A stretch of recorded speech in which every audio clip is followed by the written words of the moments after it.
C'est une victoire électorale historique pour la gauche en Thuringe.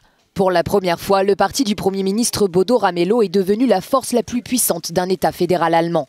Mais les partis qui gouverneront le Parlement thuringien à l'avenir restent encore inconnus. Car la recherche d'une majorité ne sera pas une tâche facile. Selon les résultats préliminaires, la gauche arrive en tête avec 31% des voix, suivi de l'AfD avec 23,4%.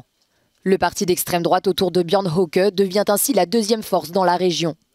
La CDU d'Angela Merkel a, elle, enregistré de lourdes pertes et s'est classée troisième avec 21,8%, suivie par le SPD. Également représentés au Parlement de l'État, les Verts et le FDP. Le candidat de la CDU doit désormais imaginer une coalition avec la gauche, contrairement à ce qui avait été annoncé avant les élections. Mathématiquement, ce serait suffisant pour obtenir une majorité. Après les élections, Björn Höcke de l'AfD a déclaré que le gouvernement Ramelow avait été destitué. Car même avec un excellent score, le chef de file de l'extrême gauche est dans une situation compliquée. À cause des faibles scores du SPD et des Verts avec qui il dirigeait l'exécutif régional depuis 2014, une nouvelle coalition aujourd'hui avec ces deux partis n'est plus envisageable.